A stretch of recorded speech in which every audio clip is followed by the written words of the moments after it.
Yeah, right here. It's obviously been a while since we last seen you compete in the UFC octagon, but I think I saw an interview where you said, you had been back in the gym since like late last year. So I guess physically, how are you feeling, and just mentally, how are you feeling after this time off? Yeah, I was actually mentioning like right after my last fight against Brian Ortega, I went to visit like 14 countries. It was like a crazy trip that I did with my girlfriend, and it was beautiful. It was amazing, and actually in that time, obviously I had fun, but I find times to like stay a little bit more in shape. We did a lot of activities, sport activities, and later, like by the end of the last year. I started like changing a little bit. Start putting more time into the gym. I started changing my habits a little bit. Right towards by the end of the year, I completely changed everything. I changed my mindset. I changed the way that I train, the way that I eat, my bad habits. I completely erased all the bad things that I was doing, and I changed it for something good.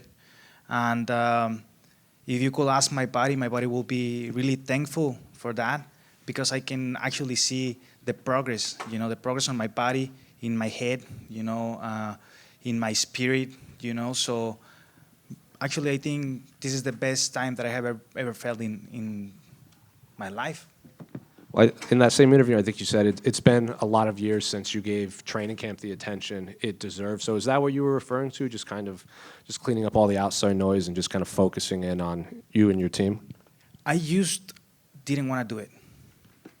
I didn't want to train. I was tired, no, not physically. I can take many things physically, almost anything, but I was just like tired, exhausted of having to go to the gym, making it so exhausting, meaning like for so many years. You have to remember, I have been doing this since I was 5 years old. Being in gyms, being in like rooms, training for hours since I was a baby. And whenever you really think about that, it kind of hits at some point in my life. It kind of like hit me, and the only thing that I wanted to do was just like kind of like forget about it, relax, and I feel like I was like losing time, losing life, losing my better years of being an athlete, and finally when that kind of like came down to me because it was like a I don't know like a light boom that it came to me, and I was like, what the fuck am I doing? Like I need to like change my habits. I need to change everything that I'm doing because I'm doing everything wrong, and I need to completely like erase and start back. And that's what I did, And as I'm telling you right now, I feel like another person, like another human being. I'm proud of myself because of that. Regardless of the outcome of the fight this Saturday, which I'm pretty sure I'm gonna win. But regardless of the outcome, I feel like a winner right now. Right at this moment, I feel like a winner. I feel proud of myself for all the things that I have been doing right, and I'm excited for Saturday. Have your coaches noticed a big difference when you go to the gym now too? Um, I believe so. I think my training partners, my coach, my team, my family, my brother is super excited. He's a big believer that nobody can beat me. He's been telling me that all my life. Like, what the fuck are you doing? Like, nobody can beat you. You know that. Why are you doing the wrong things? You like to fuck around. You like to party. You like to do this or that. Come on. Like, he's always like trying to wake me up, and he's a huge believer of me. And I love him. I want to thank him for that and for reminding me always that actually yes, whenever it's my decision, like you always have the decision of you have A or B. You decide how you're gonna act. You're gonna act wrong or you're gonna act right. And since I decided to act right, and that reminder came to me again, it's like I know I can do whatever I want in this life whenever I'm doing the right things, taking the right decisions. That's what I've been doing. And, Pitbull's told that story enough times where he was DMing you about accepting the fight. But even before that, he had been asking to come to the UFC and fight the tops. So when you were seeing near the end of his time at PFL that he was calling to come to the UFC, did you think it would be you that would be the one to welcome to the new promotion? Honestly, Velo, no, I don't.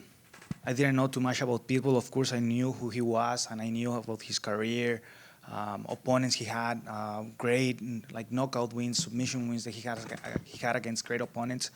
But I never looked too much into his career. The only thing that I need to look into is his technique, the holes on his game, regardless of who he has passed in the past. That's not me, so it doesn't really matter. You know, at the end of the day, he's gonna be facing a completely new person Saturday. Not only because it's me, it's because all the changes that I've been doing, and I'm pretty sure I'm gonna show up and do my fucking job on Saturday. And then just last one for me, unrelated to your fight, but you know, we spoke with Diego Lopez last week, and you know, there's some people online that troll him from Brazil because he lives in Mexico and trains in Mexico now, and they think he should be representing Brazil. So if he did win the title, would you view him as a Mexican champion, or would you view him as a Brazilian champion? Let me tell you this. So this is something that it's not like I have a problem with. It's just like I don't agree with. I started my career in the UFC 2014. It's 2025. I have been living in the US for over 10 years, almost 11 years. My girlfriend's American. I speak English. And not because of that, I'm representing the American flag to gain followers from America. I love this country. I have said this in the past. You can go back and look at my interviews. I love this country because it gives me the opportunity to have a job, meet great people, have great friends here. But not because of that I'm gonna say I'm American. I am not. I'm Mexican. I'm proud of it.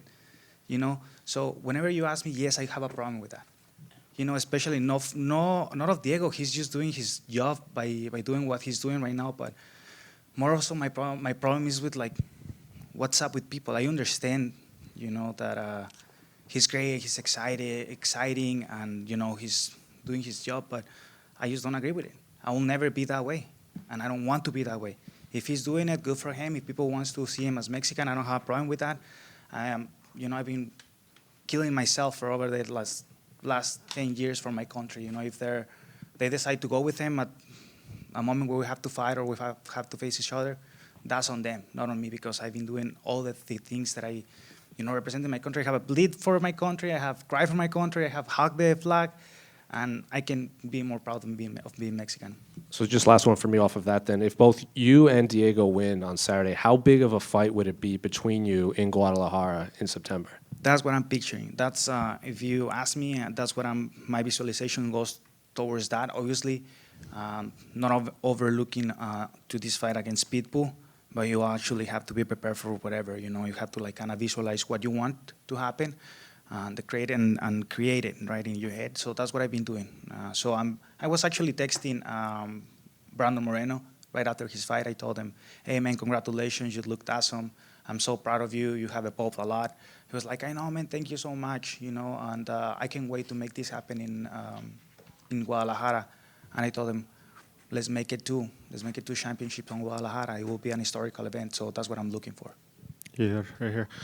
Last night, news came out that Aaron Pico has signed with the UFC. I'm not sure if you trained with him at Jackson in the past, but what do you just think of his addition coming in? Obviously, he's got some work to do before he gets up to fighting guys like yourself, but what do you think of his signing? I think he's a great fighter. You know, I think at some point he was a champion as well, if I'm not wrong. I don't believe so, no. No? He was close. He was supposed to fight Was Pitbull before they both came over to the UFC. Oh, okay. Yeah, I see. Well, anyways, I know he trained at Jackson's, and I never trained with him in the past, but I have coaches that train him in the past, and they always express themselves super good about Aaron Pico, and I think he's a great opponent. You know, I think he's a great addition for the UFC. Yeah, right here. Yair, aquí. Yep. Yeah, sorry. You know, Pitbull's coming in as a champion from another promotion, and there's been a lot of talk about that. You're actually, on a lot of sites, a modest favorite to win the fight. Is it kind of a weird situation to be the favorite to win a fight, but more people are talking about him coming in? I don't. Honestly, I just don't care. You know, I know the guys come from another promotion. He's a great fighter, and I'm not focusing on like anything that anybody's saying or whatever the people wants to put their attention on, because that's not in my hands. I can control what I can control, and you know, I'm just happy to be the one that is welcoming him into the UFC. I'm gonna show him the level that it takes to be in this company for however many years, and he's gonna feel it on Saturday. He's not the tallest or longest featherweight. I think you have a 6'6" reach advantage on him. Do you think that's going to play a big factor here? Yeah, I think like it's a huge factor, of course. No, I don't think it's something that determines who wins or loses a fight is the reach. It's just like something that you have to deal with. As simple as that. You know, in the past, I have faced Volkanovski. He's shorter than me. He won the fight. Frankie Edgar, way shorter than me. He won the fight. So I don't think that has no much to do with it. And that is a matter of who's able to pull out the best strategy during the fight and adjust the best to the situation in there. And last one for me, you mentioned Guadalajara, obviously another Noche UFC event. We had a big one last year in Las Vegas. What has the response been like from the Mexican fan base from what you've seen to these events? It's been growing a lot. I remember back in 2014, when we first filmed the Ultimate Fighter, I remember that we had to go, like the UFC was obviously sending us to promote the company and the MMA into these TV shows and whatsoever. So we have to literally teach people about what MMA is, because people didn't know what MMA is. You know, some of them, even to this point, they think UFC is MMA, which in a way it is, right? But UFC is a promotion, MMA is a sport. And you have to like teach people about it, because it's like super young sport, right? And we as Mexicans, we had that chance to teach people about it, and then people start like looking and being like, wow, this is actually like really interesting. You know, that's why we kind of like move boxing aside, and now MMA is what it is in Mexico is huge. I can tell you that. Good to hear. Thanks. Aquí, Yair, en español. ¿Nos puedes explicar en español un poquitico más lo que hablaste de Diego López, brasileño, que entrena en México, no es mexicano? Pusiste el ejemplo tuyo, que llevas 10 años, 11 años, lo que sea, viviendo en Estados Unidos, que amas a este país, pero que eres mexicano. ¿Qué es lo que sientes? ¿Qué es lo que pasa cuando tú ves ese tipo? ¿Lo puedes explicar en español, por favor? Sí, claro. Lo que mencionaba ahorita es que yo no tengo ningún problema cuando una persona... bueno, lo que me refiero es que yo no soy una persona que haga eso. Yo no soy una persona que me quiero colgar otra bandera para ganar fans de ese país, porque simple y sencillamente yo no soy así. Yo soy mexicano, yo nací en México, yo represento hasta la muerte mi país, así va a ser. Yo no porque me vaya a Brasil, ni no porque me venga a Estados Unidos o me haya venido a Estados Unidos a entrenar, ni aunque algún día saque mi green card, yo no voy a decir que soy americano, yo soy mexicano. Eso es lo que yo soy. Yo tengo que abrazar mi país, abrazar mi cultura y representarla de la mejor manera. No por mucho que me haya abrazado bien este país, porque lo ha hecho Estados Unidos, me ha abrazado como si fuera suyo. Me ha dado la oportunidad de trabajar aquí, me ha dado la oportunidad de ayudar a mi familia, de crecer en el deporte, de exponenciarme ante el mundo. Yo no digo que soy americano. O sea, es lo que yo no entiendo, ¿verdad? Muchas veces cada quien puede hacer lo que él quiera. Y yo creo que es como una estrategia más que nada, ¿no? Para ganar fans, que obviamente es lo que está funcionando para él. Bravo por él, pero es algo que yo jamás haría. Y además, la siguiente pregunta, la última mía. UFC Guadalajara. Él vive en Guadalajara. Es decir, en caso de que ganes tú este sábado, en caso de que gane él, tú estabas explicando en inglés qué grande podría ser y que lo estás visualizando. Explícalo en español, por favor. Claro que sí. Obviamente estoy enfocado en mi pelea en contra del Pitbull para este sábado, 12 de abril. Y obviamente tienes que ver del resultado que estás buscando tener durante la pelea, qué es lo que puede venir después, ¿verdad? Y prepararte para eso, visualizar lo que quieres que pase.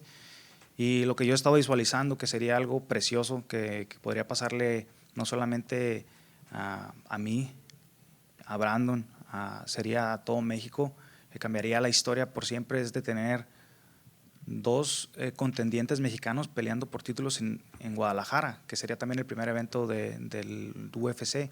Entonces yo creo que sería un evento histórico que cambiaría el curso de muchas cosas en México, sería aún más grande, llamaría muchísimo la atención y yo creo que traería todavía más fanáticos dentro del país. Gracias, buena suerte. Gracias. Otro en español, por favor. Este sábado va a haber bastante gente mexicano y obviamente latinoamericano aquí en Miami para apoyarte. ¿Piensas que vas a sentir esa energía durante tu pelea y que te pueda ayudar a sentir esa energía de la raza? Mira, algo estoy seguro. La raza sí está conmigo, siempre. y yo les agradezco el apoyo. Pero ha habido veces que no he tenido ese apoyo, no de la raza, sino en general del público, ¿no? Se siente como más para un lado y para el otro y no puedes en realidad dejar que nada de eso afecte. Yo de corazón les agradezco a todos. Si me quieren apoyar, si quieren gritar por mí para que me vaya bien el sábado, les agradezco. Toda esa energía es bien recibida y me siento muy contento nada más de poder estar representando a toda mi gente mexicana, a todos los latinos, en un lugar que tiene mucha afluencia latina también. Les quiero mandar un saludo, un abrazo a todos y solamente decirles que disfruten esta pelea. Espero que les guste mucho y van a tener un resultado increíble, van a ver. Y una más, en un mundo perfecto, la próxima vez que te veremos pelear será en Guadalajara.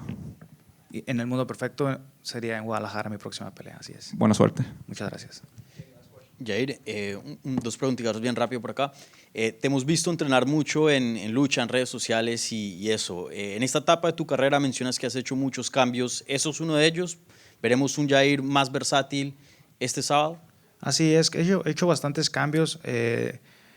Ya ven que dice Islam, send them 2-3 years to Dagestan and forget. Bueno, mi coach es de Dagestan, tiene algún tiempo entrenando ya en el gimnasio BFS con mi coach también, es el head coach de lucha y fue campeón mundial.